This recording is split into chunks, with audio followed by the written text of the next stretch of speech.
Hello, my name is David Rodriguez, and today I will be presenting the lives of both Fannie Lou Hamer and Dolores Huerta, comparing and contrasting their struggles and experiences to signify the necessity of unity between black and brown communities in the fight for equality. As you can see here, my slides are entitled Fannie Lou Hamer and Dolores Huerta: How Black and Brown Unity Aided in the Fight for Equality. And you can see right in the back here, there's a no dogs, and then no Mexicans sign that originated in Dallas, Texas. And yeah, it's very real. Let's move on. Fannie Lou Hamer, her birth. Fannie Lou Hamer was born in Montgomery, Mississippi on October 6, 1917, eventually relocating to Sunflower County at the age of 2 years old. Growing up extremely impoverished meant that Hamer's life would be shrouded in struggle and resilience. Hamer attended school, excelling in reading and speaking, becoming literate in reading and writing on a relatively basic level, however. In the 6th grade, Hamer decided to halt her education to work and support a family income. And I have my little picture right here, and as you can see, it's pretty much just a sharecropper working in the field to signify her parents both working in the fields. Moving on to her background. Growing up as the youngest of 20, Hamer was raised by sharecropper parents James Lee and Loretta Townsend, who would go on to have significant impact on Hamer's activism. Hamer was brought up with strong Christian values and morals, even being baptized at the age of 12. Hamer took major influence specifically from her mother, as she would instill a sense of race pride within Hamer. In addition to being the granddaughter of slaves, Hamer was provided a first-hand account of the systemic injustices faced by black Americans, which may be where Hamer's first interest in rebelling against these injustices first took root. And as you can see here, this is just a Mississippi Delta farm, just, kind of tying into her location and familial heritage and what they worked as. So, moving on to the next portion of this, Fannie Lou Hamer entry into activism. It would be during a 1962 church event led by the Student Nonviolent Coordinating Committee, attended by Hamer at the age of 44 years old, where Hamer would be made aware of her and other black Americans' right to vote. And on August 31st, 1962, her and a group of other black activists traveled to the Indianola, Mississippi courthouse in an attempt to register to vote. Upon failing the discriminatory literacy test, they ventured back home, and in an act of discrimination, the bus they were in was pulled over under the prefix of the bus's "to yellow" color. They were subsequently fined $30, and the driver was arrested. Upon her arrival back to the plantation in which she worked and resided, she was given an ultimatum to retract her registration or leave. She ultimately chose the latter, relocating to a predominantly black community in the Mound Bayou area with friends. And you can see in this area right here, I do have an image of a literacy test, frequently used for, discriminating against black Americans. Next, turning points and major events. Fannie Lou Hamer began supporting voter education efforts in 1962 through partnering with the SNCC, leading classes with the goal of teaching primarily black Americans how to pass the discriminatory literacy test. Hamer would be the target of a drive-by shooting perpetrated by a white supremacist group in retaliation to these voter education efforts. Through her unwavering resilience, Hamer did not allow these threats to silence her. It would be during 1963, while traveling to a voter education camp, where Hamer would make a pit stop in Winona, Mississippi, where she and her group were arrested and severely beaten.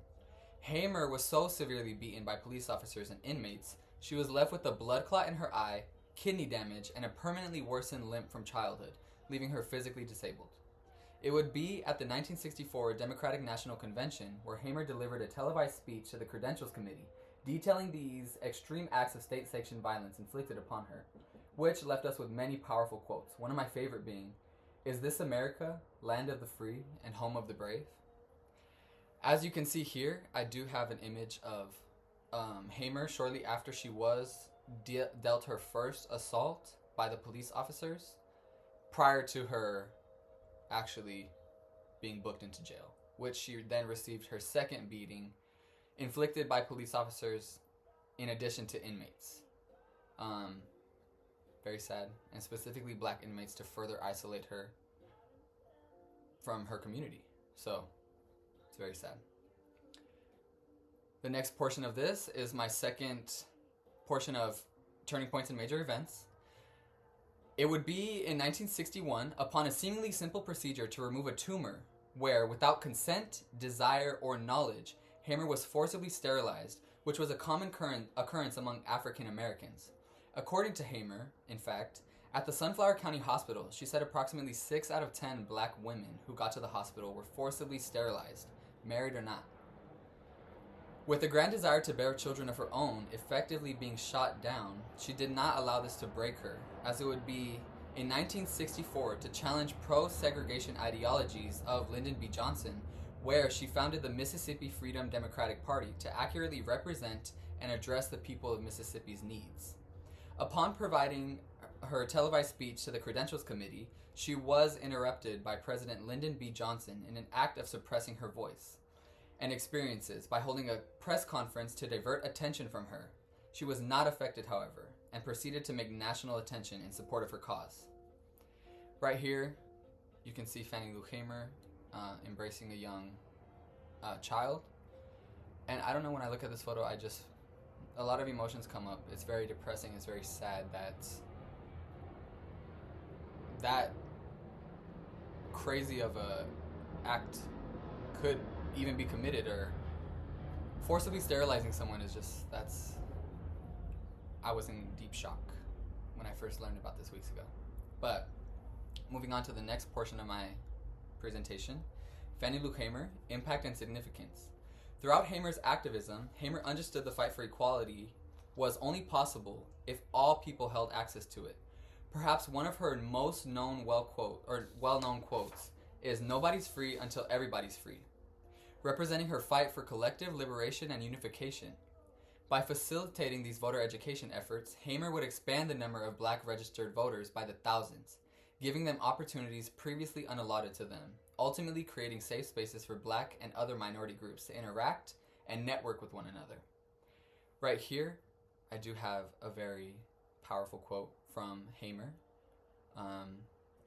and it reads, "Sometimes it seems like to tell the truth today is to run the risk of being killed, but if I fall, I'll fall 5 feet 4 inches forward in the fight for freedom.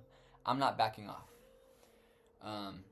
That in itself is very powerful and very true to who Hamer was.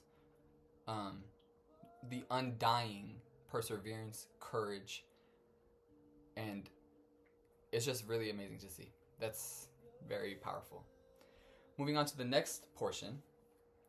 Additionally, Hamer played a major role in addressing the economic inequality amongst minorities, mainly focusing on black families by founding the Freedom Farm Cooperative, which allowed access to land, housing, and jobs, while simultaneously providing a sense of stability and dignity to these less privileged families. Hamer is also credited with co-founding the Mississippi Freedom Party, which encouraged collective activism and played a major role in the confrontation of pro-white, pro-segregational ideologies of the government and society in Mississippi, as it provided an accurate depiction of the demands of the people who resided there.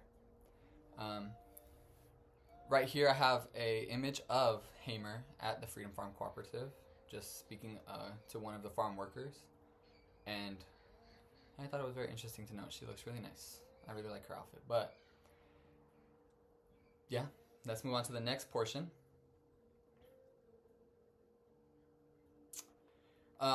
Through her confrontation of injustices such as black economic oppression and battling state-sanctioned violence, Hamer aided in the expansion of future African-American leadership opportunities in political activism. Due to Hamer's confrontation of black voter suppression, she raised national attention to this issue. In fact, one of her most notable contributions would be in 1965, when the Voting Rights Act was passed, which she greatly contributed to the passing of, specifically through her nationally televised testimony at the Democratic National Convention in 1964. This right here, you have an image of black African Americans actively protesting their right to vote, their desire to vote. And I think it's a very powerful image. That's why I included it in this slide today. And then lastly, we have the conclusion. In conclusion to Fannie Lou Hamer's portion of this presentation, it's clear to see that through her perseverance and courage, she demonstrated the power of resistance, redefining the civil rights movement and directly affecting many generations to this day. In her undying determination, Hamer has cemented herself as a symbol of courage and hope, demonstrating the power of unification. And right here, I have an additional Hamer quote. What I really feel is necessary is that black people in this country will have to upset this apple cart. We can no longer ignore the fact that America is not the land of the free and the home of the brave. This is one of Hamer's most influential and most powerful, maybe not influential, but one of her most powerful quotes, for my opinion. And yeah, that's my conclusion. So let's move on to the next portion of this. Dolores Huerta birth. Dolores Huerta was born in Dawson, New Mexico on April 14, 1930, as a middle child of two brothers to her parents Juan Fernandez, a coal miner, and Alicia Chavez, a cannery worker, which introduced her to the injustices and unsafe working conditions and working class and primarily Mexicans faced on a daily basis. Huerta would go on to experience her own instances of discrimination, as despite excelling in school, even winning essay contests, which, due to her heritage, she was the only non-white winner being denied of the prize, which was to travel to the Indian Hopi Reservation. This provides a first-hand account of the future realities of discrimination that Huerta would go on to face. Right here, there is an image provided of just a group of young school students, specifically Chicano students. It's a little mixed, but yeah. Next portion. Dolores Huerta background. Huerta, being 100% Chicana, was heavily influenced by her mother, as she specifically instilled Huerta to be outspoken and communally involved, which may be where her interest in activism sparked. Additionally, Huerta was raised with the morals and values of the church, heavily influencing her ideologies on equality. Unfortunately, while Huerta was 3 years old, her parents separated, which resulted in her relocation to Stockton, California, in the San Joaquin Valley, introducing her to a diverse population in which she grew to appreciate and respect. And right here, you can see this is an image of Dolores Huerta. There's not many with her family, so I tried to provide one. This one is an image of her brother, along with, I believe, sobrinos or younger just members of her family. And next slide. Dolores Huerta entry into activism. Huerta's entry into activism first began while teaching elementary school in Stockton, California, where she quickly grew disheartened upon the impoverished children's lack of resources. She figured she could do more by aiding farm workers themselves rather than teaching their hungry, poor children. It would be alongside her mother and her tia in 1955, where Huerta began advocating for Chicanos and farm workers by participating within the community service organization. Eventually, Huerta secured her position within the CSO, becoming the CSO's main organizer, coordinating classes and events.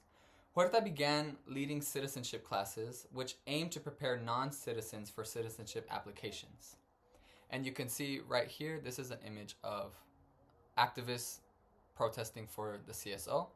And yeah. Next slide. Dolores Huerta turning points and major events. Huerta, while in the CSO, founded a separate branch within it called the Agricultural Workers Association, with a focus on advocating for farm workers' access to pension programs and non-citizens' right to vote, and take their driver's test in their native language. Additionally, Huerta is marked as the first in many fields, such as when she was given the role of governmental lobbyist representing the CSO, becoming the first woman to hold this title. It would be in 1962 where, alongside Cesar Chavez, she co-founded the National Farm Workers Association, partnering with specifically Filipino activist groups in the pursuit of improved labor rights. The NFWA, while not directly their organization, their efforts heavily influenced the California legislature, as in 1963 they allowed farm workers the access to disability, unemployment, and financial aid, marking the first of many changes facilitated by Huerta and other activists. And then here you have a picture with Huerta and Cesar Chavez and an unknown male figure. couldn't deduce who that was. So, moving on to Dolores Huerta turning points in major events. One of Huerta's largest accomplishments would be in the 1965 to 70 Delano grape strike, where she greatly aided in the expansion of the cause. This strike was supported by millions of Americans as an act of rebellion to the poor working conditions farm workers experienced to bring those grapes to the shelves. Heavily impacted by the strike, Huerta managed to secure her first UFWOC contract between farm workers and growers in 1970, followed by the passing of the 1975 California Agricultural Labor Relations Act, allowing farmers the ability to unionize. It would be in 1988, during a protest of the Reagan-Bush fundraiser, at the age of 58, where Huerta would be severely beaten by the police in a horrific act of state-sanctioned violence, resulting in internal bleeding, a removed spleen, and a broken rib. She later sued the government of California, reaching a settlement of approximately $800,000. So I have a really depressing photo that you can see right here. This is an image of Dolores Huerta being arrested in Fresno at the age of 89 years old. I think that's crazy. I think that's so wild that even at that age, she's still protesting. She's still being an activist, a leader. And I think that's very inspiring. Moving on to the next portion of this. Dolores Huerta, impact and significance. Dolores Huerta was extremely central to the statewide organization of protests, leading to drastic improvements to the farm working conditions, resulting in the benefit of farm worker and non-citizen wages and working conditions. Through her efforts with the NFWA, alongside Chavez, these changes directly impacted the farm worker families by providing stable income, access to benefits, and improving the living conditions they've all experienced. Right here, I have an image of Dolores Huerta doing what she does best, and that's her being a leader, a natural activist. She's having what appears to be a speech, and I think it's very powerful to note, look at all the people surrounding her. She had such influence, such courage and power with her words. I think it's very important to note how many people she's able to, unify for the same cause, para la causa. And let's go to the next portion of this. And as a result of Huerta's activism, in combination with other groups, over 14 million Americans supported La Causa, which brought national attention to their unsafe and unfair farm working conditions, strengthening the push for reform, which includes the Immigration Reform Act of 1986, which confronted non-citizens and employment protections. Huerta's activism additionally encouraged greater Chicana involvement, inspiring future figures such as Cecilia Munoz and Maria Elena Durazo. And right here, you actually have a very impactful image of Dolores Huerta sitting at what appears to be some governmental event or some event where she's testifying against basically the United States' horrific acts. She would like an investigation to be conducted upon that, and I think that's very powerful to who Dolores is. Even at this age, she's still fighting for the people, and I think that's beautiful. I think that's very empowering. And moving on to the third portion of impact and significance, Huerta's continuous activism greatly contributed to the California Agricultural Labor Relations Act of 1975, allowing farm workers legal authority to collectively unionize and bargain for improved wages and conditions. In addition to testifying on national levels, Huerta was able to directly bring these issues to lawmakers rather than advocating for such changes behind the scenes. Her activism empowered the Latino and Chicano communities through the increase of communal unification and awareness of the common experiences of the average Latino. It would be with the goal of continuing her organization and empowerment efforts that she co-founded the Dolores Huerta Foundation in 2002 in Bakersfield, California. You can see right here, there's an image of young activists and protesters supporting La Causa and the Dolores Huerta Foundation. And I think this is very important to signify the amount of people she's inspired throughout her time, throughout her life, and the amount of people she's still able to collectively unify. I think that's beautiful. I think that's very telling of to who Dolores was. Is. Moving on to the conclusion. To conclude the Dolores Huerta portion of this presentation, it's evident Huerta demonstrated the power of unification and the change that can occur when the collective pursues change. Huerta has gone on to impact the lives of millions of Americans, specifically through redefining the working rights for farm workers, which has cemented her position as a leading activist, becoming a symbol of Chicana courage and perseverance. And then right here, you do have a quote from Dolores herself. Every moment is an organizing opportunity. Every person a potential activist. Every minute a chance to change the world.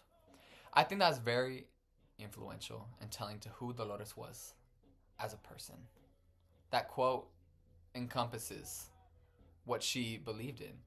Everybody needed collective unification, and grassroots efforts are essential to creating long-lasting change. To wrap this up, the overall message of this presentation, I aim to highlight the similar experiences and challenges both Hamer and Huerta confronted in the fight for systemic change. They both rebelled against racial inequality, demonstrating the importance of collective activism and perseverance. Hamer and Huerta proved that one group's liberation is interconnected to everyone's. Freedom and the only way to invoke long-lasting change is unity.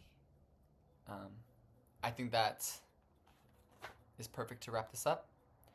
You can see right here there is an image of younger activists,